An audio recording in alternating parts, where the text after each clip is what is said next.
بسم الله الرحمن الرحيم.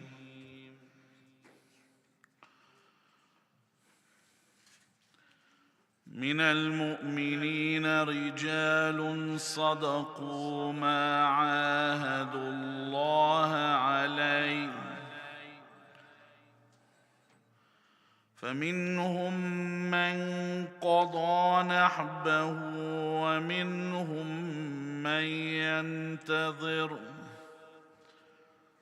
وما بدلوا تبديلا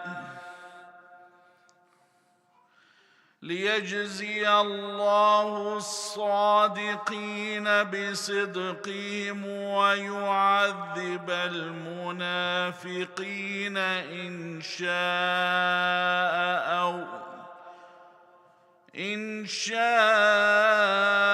أو يتوب عليهم إن الله كان غفورا رحيما.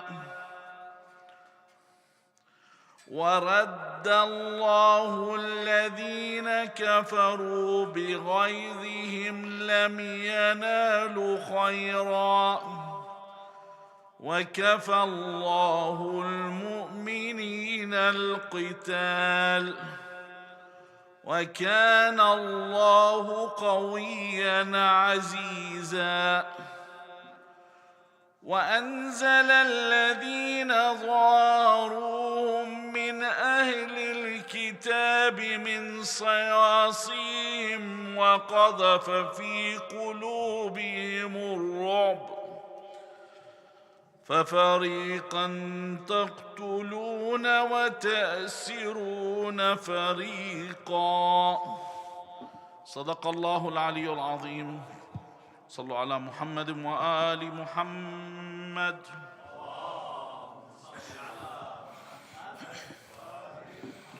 أعوذ بالله السميع العليم من الشيطان اللعين الرجيم.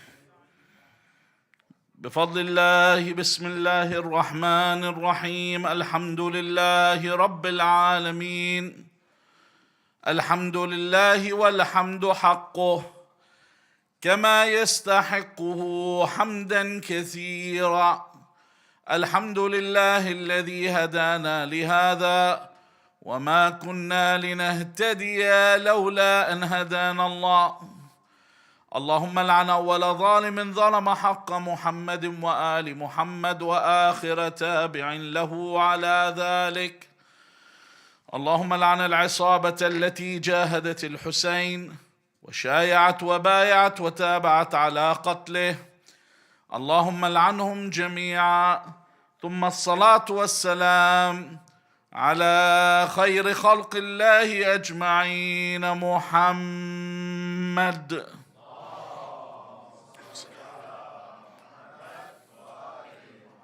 وعلى أهل بيته الطيبين الطاهرين واللعنة الدائمة على أعدائهم أجمعين. قال الله العظيم في كتابه الكريم بسم الله الرحمن الرحيم. إذ جعل الذين كفروا في قلوبهم الحمية حمية الجاهلية. When those who disbelieved harbored in their hearts feelings of disdain, the disdain of the days of ignorance. آمنا بالله. صدق الله العلي العظيم. صلوا على محمد وآل محمد.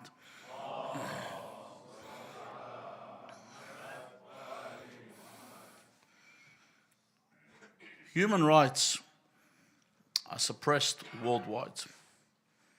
Every province, every part, every place in the world, there is some level of injustice that takes place, some sort of human injustice. Just yesterday, after a Palestinian journalist was shot, deliberately killed by Zionist occupation forces, to rub salt in the wound, they attacked the funeral procession.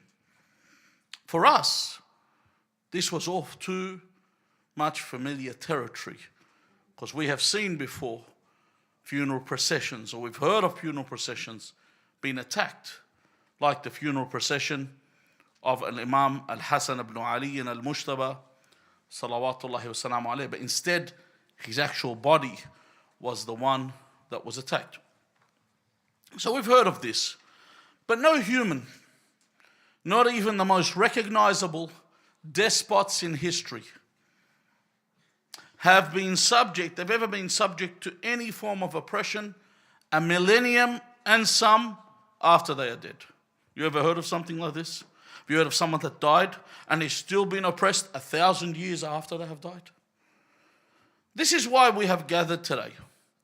Today is a very important day. See, during Shahr Ramadan, the last Friday of Shahr Ramadan, generally we have a commemoration what's called the International Day of Quds. The International Day of Quds is something that is a seed of this larger agenda. It's a seed, this is what's happened, of the larger agenda. Because Jannatul Baqiyah and the demolition of Baqiyah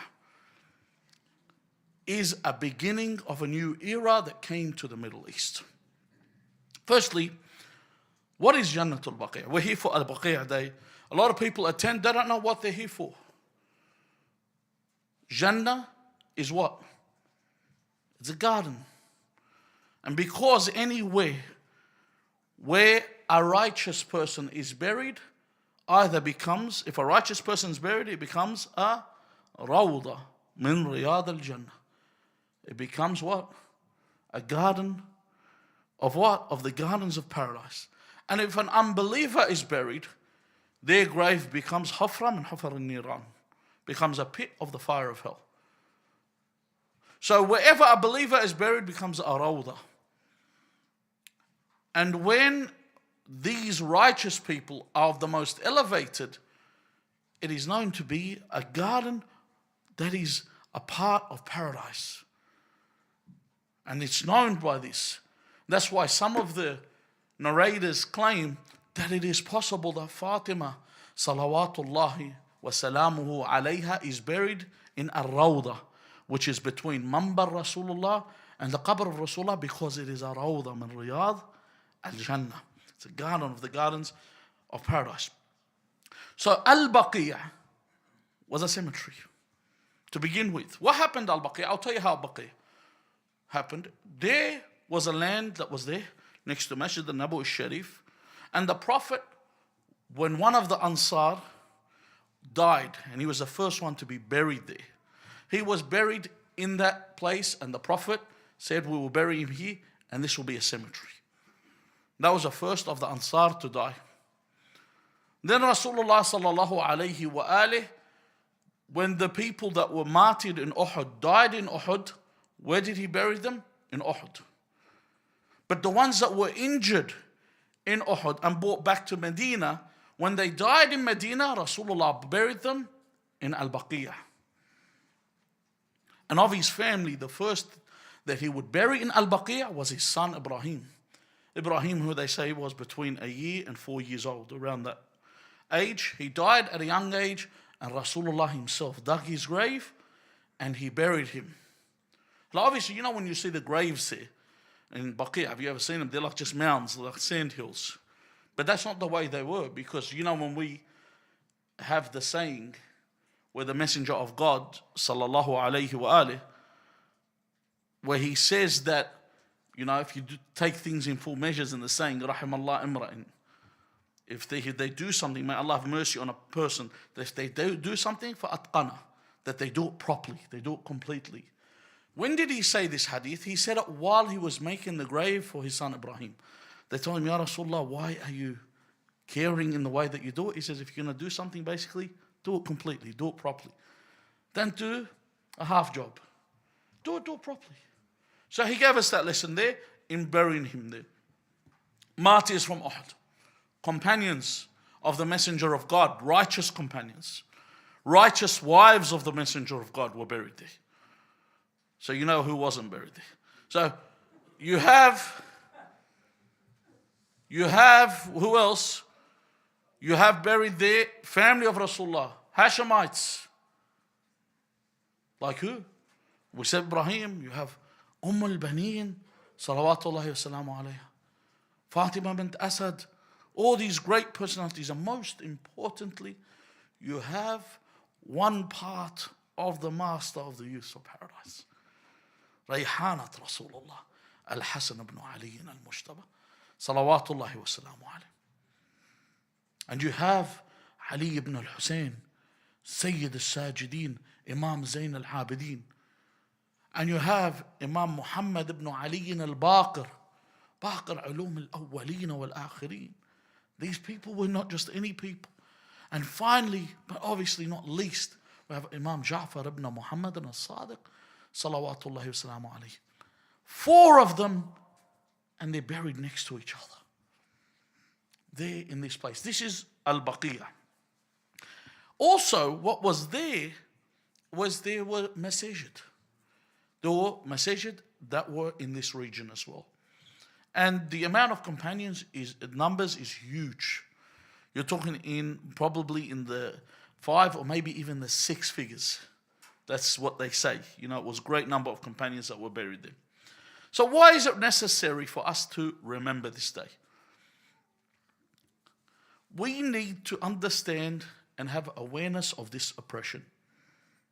Why? So we can understand who is behind this oppression. Who is the source of this oppression? We understand the establishment and its illegitimate deposits in the Middle East. So we can understand where the oppression takes place. So what actually took place with Jannat al-Baqi? In 1806 or 1220 after Hijrah, there were shrines in Baqi. And these shrines were destroyed. By who? The family of Saud that were from Najd. They came and destroyed these shrines. Then a struggle between them and the Ottomans rebuilt the shrines. At the end of the day, Ottomans wanted to rule the regions and they wanted things to flow properly. That's the first thing. The second thing, the Shia weren't the only ones that flocked to these shrines. Sunnis go to these shrines. We go to, when you go to Hajar al-Aswad, is it only Shia running to kiss Hajar al-Aswad? No. You go to the Kaaba Sharif, you see people kissing the Kaaba. Is it only Shia kissing the Kaaba? No. If all the henchmen around the grave of Rasulullah sallallahu alayhi wa alihi were to move, do you think it's only Shia that are going to kiss the grave? Of course not. The Sunnis kiss the grave too. They too love Rasulullah. They want to kiss the grave of Rasulullah. And even proof of this is they objected to the shrines being destroyed, so much so that they rebuilt them. Then the second rule of Saud came in. However, the ones that put them there this time made no mistake. They made sure the destruction took place while they were there. Because if I ask you right now, when did the second day of destruction take place? They say between 1925, 1926 AD and 1344 AH. What was the Hijaz back then? It was under British occupation. It did not become the Saudi or the Kingdom of Saudi Arabia until 1932, 7 years ago. So under whose rule were the shrines destroyed? Under British occupation and rule. So they were behind this because they were the ones that were truly in power. In fact, the Wahabi religion is a British creation. British created this. Have they done this before? Yes, they've done this with a lot of things. They've infiltrated wherever they can and made as many creations as they can for the religion. Just as, Christianity, when you read the Bible, Jesus says, love your enemy. Okay, if I love my enemy, why did I go war with, because Jesus says, man darabaka ala al-ayman faqaddim lahu al-aysar. They say, if whoever hits you on your right, turn the other cheek. Isn't that right? So how did they go to war in the Crusades? How would they go to war? They went to war because the British kingdom and government manipulated the churches to basically give them a fatwa, to give him a decree for them to do such things. Okay, but the question is, why did the British choose these people from Najd to become their toy, to become the ones that they would turn into these Wahhabis? Why them? Why not anyone else? If you look at our enemies generally, all the enemies of Islam, whenever they want to fight Islam, they look for the most vicious people to work with. They want killers. They want people that can pull a trigger. Not anyone can just pull a trigger. People that can pull trigger, people that can kill, we're talking about people that can kill in cold blood, are a special type of people. People that can kill people in cold blood are special type of people. They are vicious. The way that they are, when I say vicious, it means it comes from the word vice, which means they are ruthless, wretched, evil. Means ma andum rahmah. They don't have mercy. So they know how to choose them. If you notice, when the Americans helped Saddam, they knew who you have. Honestly, in my life, I've never seen a tyrant like Saddam. I've never seen a tyrant like Saddam. So you imagine when these people, all the people that they put in power and they support, they make sure these are the most wretched people they can put. So when they chose the Wahhabis, they found they were people that can kill. And you've seen them. They can kill. They got no mercy. They have the ability. Wherever they go, they can kill someone. You put them in any country. You know, we saw the result of ISIS, where, you know, you see these videos all the time. Christian man comes up and says, they enter a village, please don't kill me. They say, all right, we won't kill you. How? Say the Shahadatain, we won't kill you. Become a Muslim. So he says, Ashhadu an la ilaha illallah wa ashhadu anna Muhammadan Rasulullah.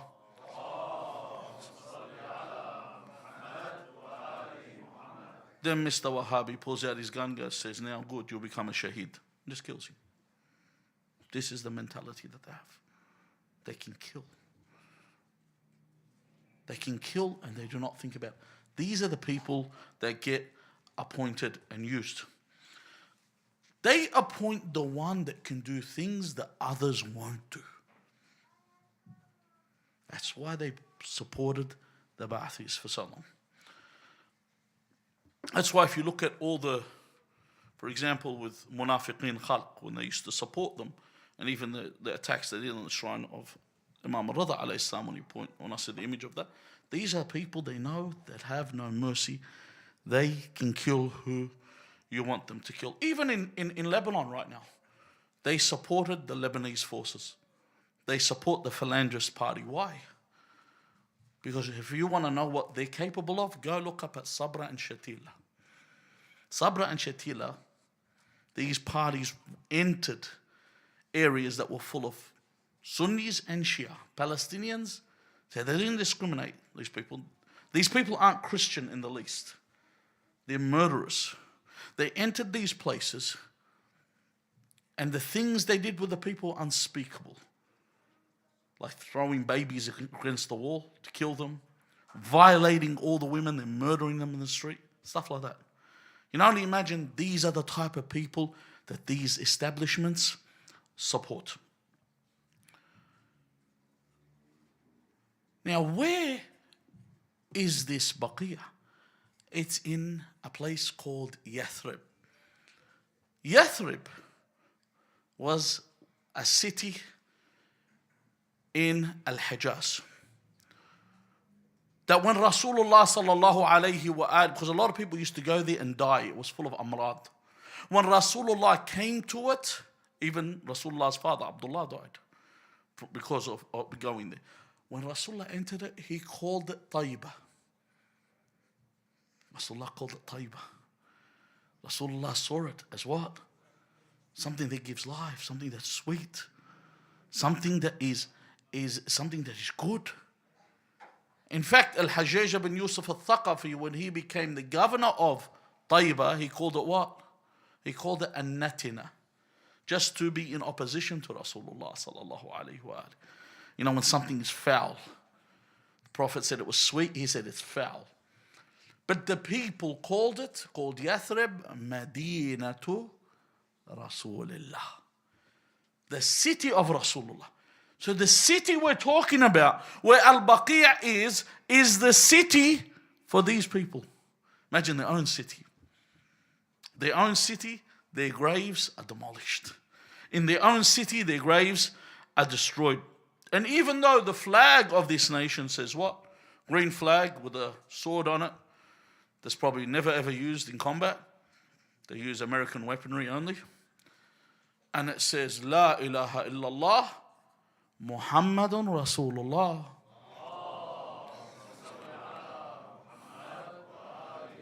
That their testimony is that the grandfather of those buried is the messenger of God. That's who they accept. Here, look at the graves. See the hypocrisy. Also, in the book that they, the Quran that I just recited from, all these are Saudi print. Everyone has these at home. You either have the blue one or the little green. They're all Saudi prints. They're written by who? Khattatin, writers, scripters from Saudi Arabia. The prints there. And they go through the Quran all the time. And they read the verse. قُلْ لَا أَسْأَلُكُمْ عَلَيْهِ أَجْرًا إِلَّا الْمَوَدَّةَ فِي الْقُرْبَةِ. They read this all the time. They read this verse over and over again. What the messenger, قُلْ. It's not the messenger saying this. It's God telling his messenger to say this. That I ask of you no reward. Unlike all the other prophets. All the other prophets, when the people said, what do you want as a reward? They said, we want nothing. Our reward is with Allah. Every prophet, go look. Not one prophet asked for a reward except Rasulullah. He said, you want to repay me? Show love to my kin, to my family. This is the love they show to them. You can see what they've done to the graves. The same Quran, once again, we see hypocrisy. The question is, why the graves? Why is it? What is it with graves? Have you ever noticed? Did you notice ISIS? You see them at a Christian cemetery, they're breaking tombstones. Why graves? What is it they have against graves? What is it when you see them? Have you seen them when they go to, have you ever seen Wahhabis burying a body? It's like someone taking out the garbage. They come in, throw him in the floor, throw dirt on him, and they just leave.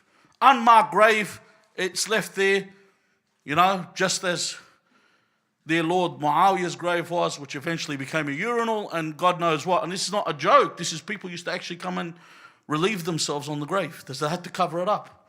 People used to actually come and relieve themselves. That's what Muawiyah's grave became. Fertilizer for the adhab that he was getting there. But anyway, so they would they have no consideration, they have no respect for the dead, but why the graves? Okay, we go back to the establishment. The establishment, in order to get these guys on board, needed to make a narrative. How can they make these Wahhabis turn against the whole Islamic Ummah? The Wahhabis hate everyone. Don't think they hate the Shia. They hate the Ahbash.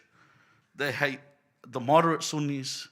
They hate the non-takfir. There's Salafi Takfiri, that's a Wahhabi. And there's Salafi Mu'tadil. The Salafi Mu'tadil is the one that doesn't believe in killing others.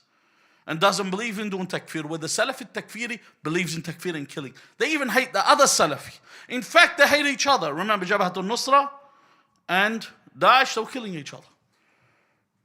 This guy's not Wahhabi enough. He doesn't stand long enough in Taraweeh or something like that. They have an issue with him. They want to end him there and then. They've got a big problem with the other group. They've got a big problem with those around them. So the narrative they made is graves. The British brought the narrative forth because everyone used to go visit what? Sunni and Shia. They never used to go ziyarat Masjid al-Nabawi Sharif. Did you know that? Sunni and Shia, they used to go ziyarat Qabr al-Nabi. So they came and told them, these people have come to give what? Worship and venerate graves. أليس هذا بشرك? Is this not shirk? And who did they start with? Muhammad ibn Abdul Wahhab. Muhammad ibn Abdul Wahhab was someone that lived in the 18th century. Early 1700s to right to the very end. And they sat and they played around with his head. They said, is this not shirk? These people are worshipping. So the narrative's always been graves. It came in through that way. This is what you need to do. So they destroyed the graves. Even if you notice when they made the attack on Samarra and exploded, and the graves of Al-Askariyin. But the question is, and then once again we go towards the hypocrisy, if it was that, then why is the grave of the Prophet still standing? If it's shirk, why is the grave of the Prophet still standing? In fact, they've made changes to it, which is also haram. You know, the last trip I went, several trips ago, they had the names of the 2 kings that are buried next to the Prophet. They've buried them there, and they have their names up, which you're not allowed in Wahabi religion. You're not allowed to label the graves. The reason was, firstly, is there was a massive uproar from the Muslims when they destroyed the Baqi. When they wanted to destroy the Masjid al-Nabawi Sharif, they knew they would tip the scale. So they left it at bay for that reason. But otherwise, if it was up to them, they would destroy Masjid al-Nabawi Sharif. So our vengeance with Imam Sahib al-Amr isn't only against the Wahabi. It's against the British establishment that made these people, and this will be on the hands of our master. Now, modern day Saudi Arabia is different. You know, they have every performer under the sun coming to Jeddah, putting on a show, wrongful executions. Now, any kind of execution, doesn't matter. So they mix it all together, and then in order to make it work, people like the accursed Lionel Messi, he's accursed, he's a mal'oon. He's now an ambassador of Saudi Arabia. May Allah place him in the fire of hell. And the whole Newcastle club, anyone that associates with these people. When you associate with such people and you do what's called sports washing, you wash what they're doing. They know what they're doing. They're not stupid. You know, because people tell them, what are you doing associating with such people? And these people start to work and represent Saudi Arabia, giving it the best. And this is what they're trying to do to give themselves a good image. Question is, are we grave worshippers? Us. Do we worship graves? Well, firstly, all humans, Muslim and other religions, they have a great fondness and affection towards heroes. We notice in Australia we have, on April the 25th, what did we have? Anzac Day. On November the 11th we have Remembrance Day. Why? Because we have all these monuments and memorials for people that did what? That fought, okay, and died fighting wars for other people thinking they were doing the right thing. You know? But they give them a moral. People like to think of them as heroes, people that fight for a cause. I know not everyone that fights for a cause is fighting for a righteous cause. However, we like, as human beings, to venerate heroes. In fact, when we watch a movie and it's about war, they always make the hero into something superhuman because we like to see that. We don't like to see the actual story as it happened. You know, even if they were to make a movie about Ben Roberts-Smith, it's not going to show exactly what Ben Roberts-Smith was like. It's going to show him as a war hero, someone that's done so many good things and then eventually ended up like this. So we have all these antiquities, we have memorials, monuments. So how be it when it comes to the most important people that lived on this planet, like the prophets and the imams? So I'm talking about from a natural, before I talk about religion. From a natural perspective, we venerate as humans people, we respect and admire people that do great things. So obviously from a human perspective, we do this. We also have, before we go into our religion, go into the Sunni Narrations. Yeah, a lot of people ask about Khalid ibn al-Walid. Why was he so successful in his conquest? You know, the battles that he led, they won. How? He says this. Go look at the hadith. Khalid ibn al-Walid said one day the Messenger of God sallallahu alayhi wa alihi in Hajj was shaving his hair. They were shaving his head. He said everyone runs in to do what? You know, haram tabarruk. They say you can't do tabarruk. But look how people are running in. They used to actually, when he used to do wudu, you know the water as he's doing wudu that comes off his hands, they used to take that water. of Rasulullah. When he shaved his head, he said, I managed to get a forelock. Forelock is the hair from the front. He said, I got it and I kept it. Okay? So when he took this forelock and he kept it, I don't know if you've ever seen handmaids in the old days. They have those caps, or the babies, you see them sometimes wearing those beanies. They have the two bits coming out. It's called a coif. This used to be put under the armor. Okay, the armor where you put the helmet and all that. Khalid Walid said, I used to put my coif, and on the coif I would fasten the forelock of Rasulullah. And wallah, I never used to enter a battle unless I was victorious. This was a Sunni hadith. Using the hair of Rasulullah sallallahu alayhi wa alayhi. If this is the hair of Rasulullah and what it can do, imagine the other things. Hatta people go towards Maqam Ibrahim. Maqam Ibrahim, my dear brothers and sisters, is not even a grave. It's footprints. It's not even the feet. It's footprints of Ibrahim. And they're placed in Masjid Al-Haram. When Imam Al-Baqi alayhi salam, when he points towards Al-Kaaba, he says, Wallah, he says, Allah looked upon the earth and he did not find a more honorable place than this. The Kaaba. In front of its Maqam Ibrahim, and Allah says in the Quran, وَاتَّخِذُوا مِن مَقَامِ إِبْرَاهِيمَ مُصَلَّى. Ya Allah, footprints. You want us to pray towards footprints? This is how these people are. They don't understand. It has nothing to do with that being footprints. It's linked to the messenger of God, Ibrahim. That's what makes it not just any footprints in this way. Hajar Ismail, when you go towards the Kaaba, the half circle inside it, and that was built inside it, a prophet, Nabiullah Ismail, is buried there.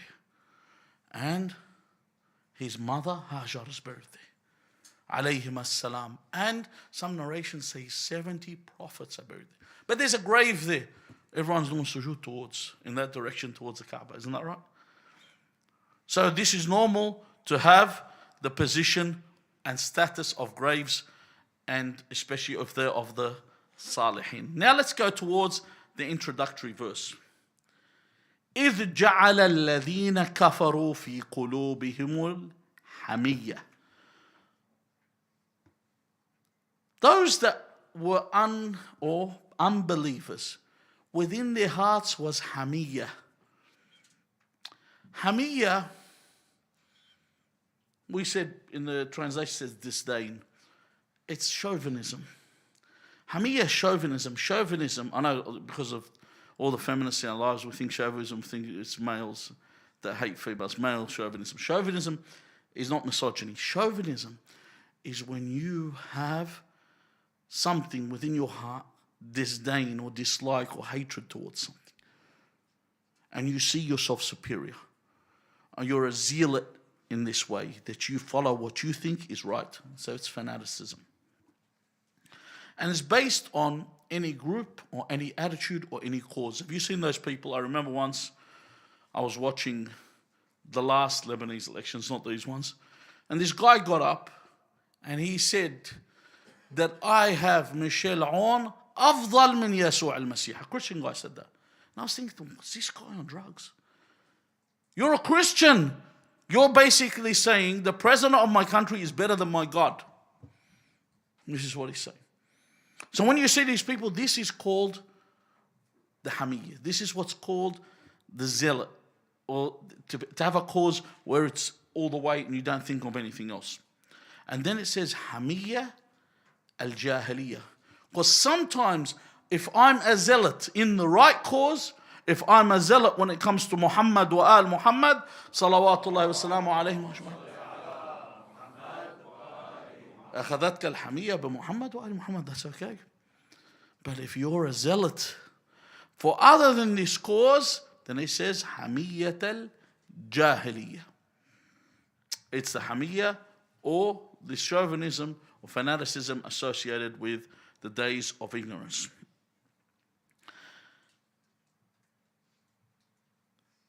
No thought on what they actually follow. They are zealots without any understanding. If I look, us in general, when someone says something that makes no sense, we are required to question it. Makes no sense. We don't have anywhere where we say just believe.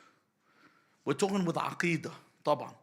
Because if I tell you, you say, prove to me Allah is the creator. Once I've proven that to you, then whatever God says you have to accept. Prove to me Muhammed sallallahu alayhi wa alihi. Just giving you a free opportunity to get reward. Prove to me that he is the messenger of God. Once I prove that to you, you have to accept. Prove to me that Amir al-Mu'mineen Ali ibn Abi Talib salawatullahi salam alayhi is the successor. Once I prove that to you, you have to concede. But if I don't prove, you should ask questions. Until you have conclusive belief in this. Once you believe, وَيُسَلِّمُ تَسْلِيمًا. After that, you submit thoroughly. So, these people refuse to do this. They won't question, they say just believe. Muhammad ibn Abdul Wahhab, the originator of this thought, had a belief that what he believed was that everyone was committing shirk until he turned up. Did you know that? He believes everyone was a mushrik. His father, his mother, all the way to Rasulullah. Only as-Salaf as-Salih, who were the Sahaba and the Tabi'een, bi ihsan, they were the only righteous ones. The companions and the ones that followed the companions. Everyone else is a mushrik. Why? Because they have been worshipping God in the wrong way. So he had someone come up to him and he asked him, is your opinion a reformist opinion, a new opinion? Or is it an opinion that you have received from teacher upon teacher? He said, no, it's a reformist, it's a new opinion. So he said, you know, imagine this, all the Muslims are unbelievers. Of course it's a new opinion. Where would you come up with that to begin with? You know, just as we have Shia Wahabis today, you've seen the people with their channels.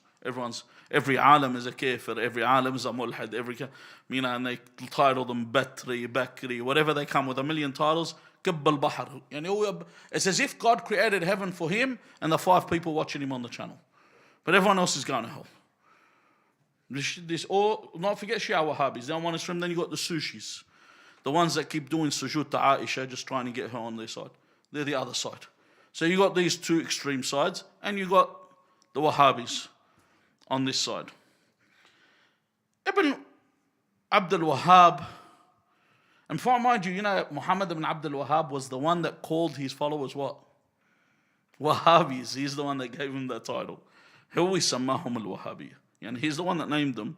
It wasn't like, now it's used as derogatory, in a derogatory sense, but it's his.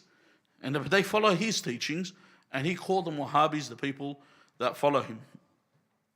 So he says, for the last whatever years, these people are polytheists. So, it reminds me of something. If everyone was an unbeliever till then, when I was discussing once with a priest, I asked him, okay, if I accept Christ as my Redeemer, and I accept the salvation of Christ, I enter paradise? He said, yes. I said, all right, what happens to the people that were around before Jesus Christ? Question. Because the only way to paradise is through Jesus. He said, they too have to accept Christ. I said, how would they know about Christ? How would they know about Christ? He said, the prophets before him prophesied. That's what I wanted him to say. I wanted him to take me there. I said, the prophets before him prophesied. Which ones? He started naming the prophets. I go, okay. You're saying these prophets, that if you go through the Bible, you can sit all day. And honestly, I would rack up everyone's sins in this room. There wouldn't even be a drop in the ocean of what these prophets used to do. This is what the Bible says. So I'm going to take the opinion of a prophet, like, think about it, Solomon. Their Solomon, not ours, obviously. Solomon fell in love with a woman, loved her so much, she told him, Ukfur billah. So kafar billah. She said, now worship my God Baal. Baal, who's mentioned in the Quran, in a worse way. So he started to worship Baal min dunillah. Then he comes along and says, listen, there's a guy going to come along. His name is Jesus Christ. He's going to redeem you of your sins. I go, dude, you were just worshipping an idol. Am I going to listen to you? And if I don't listen to him, I'm going to go to hell. ما لكم كيف تحكمون? How does that make sense? It makes no sense whatsoever. And this guy's the same thing. He says that before him to Rasulullah, everyone was going to go to hell. So he was asked, how did you get this opinion? He said, inspiration, like Al-Khidr. Remember the story of Khidr and Musa? He said, how was you inspired? God inspired me in the same way. It reminds me of the Lebanese politician, I know we're in the Nabi Dahir. Nabi Dahir said that his mum had a premonition of his birth, the coming of his birth, you know what I mean? There was, the harbinger of Dahir came in to tell her about this son of hers that would be something special. So they called him the Prophet. He still exists because, signs that he would be the reformer of the country. He's reformed his pockets, that's for sure. In another situation, and this was for Ibn Abdul Wahhab, his own brother came up to him, and the argument of his brother is unbelievable. His brother said to him, so, your way, see, this is the thing you say to fanatics, all these fanatics, this applies to all of them. Your way takes you to paradise. He said, yes. He said, what about all the other ways? He said, they are all mushrikeen. He said, I have a problem. So from the Prophet to now, everyone's mushrik. He said, yes. Anyone that didn't follow my way is a mushrik. He said, I have a problem. This is a Sunni and a Shia hadith. The inna lillah. Inna, we know, is that it? Tawqeed. Most certainly for Allah. He says what? At the end of every day, we spoke about this in Shahr Ramadan. At the end of every day in Shahr Ramadan, عند الإفطار, ألف عتيق من النار. Every day of Shahr Ramadan, Allah sets free. When I say sets free, I need to explain what I'm saying. When you go to the Hajj, you can come back from the Hajj as if your mother just gave birth to you. Or you can come back to the Hajj, from the Hajj, with a get out of jail free card. In other words, you will never go to hell. You're for free. Every day in Shahr Ramadan, al-Iftar, Allah sets free, gives people this golden ticket. 1,000 equals what? 1 million. Every day al-Iftar. The hadith then says, every Friday, this is his brother telling him, every Friday, every hour, we fasted 12, 13 hours. How many hours did we fast? This year, 12 was it? 13, good. So 13 hours, 13 million people are set free from the fire of hell. How many Fridays did we fast this year? 4. Okay? Unless your Shahr Ramadan began a Friday or whatever. Those that decided to start when they wanted to start. But anyway, so 4 Fridays. So we got 4 times 13 deck of cards. Okay? You got 52 million plus 29, 30 million, what was it, 29? We could say 30 days altogether. That's 82 million this month. Is that all? No. On the last day of Shahr Ramadan, the hadith says, this hadith on Rasulullah, that the same amount on the last hour are set free from the hell. So 82 times 2, 164 million. Every year, Allah sets free. And they say Allah isn't a merciful God. Every year sets free. So he said to his brother, Billahi alayk, where do we find these 164 if we're following your way? Where do we find them? Everyone's going to hell. They're all mushrikeen because, a mushrik doesn't get forgiven. Every sin can be forgiven except a shirk. So if all these people are polytheists, look at this hujjah he put on him. And then, what did Ibn Abdul Wahhab do? He threatened to kill him, so he had to run away. That was it. The Wahabi way. He doesn't listen. Shara, bid'ah, kada, then cut his head off. That's the way it works, and it ends like that. Alhamdulillah, the Wahhabis are dwindling in population and in support. Sometimes, when people started talking about Mecca's transformation, I said, look, it's a bittersweet thing. It's bitter that Mecca's starting to look like a mini Las Vegas. But it's sweet because there's no more Wahhabis running the place. Do you understand what I mean? That we got rid of this scourge. Like obviously the establishment is still there working in their ways. Our job is to make people aware of this. When you talk to Muslims, to let them know the problem between us is that they've put fitan between us. They put problems between us.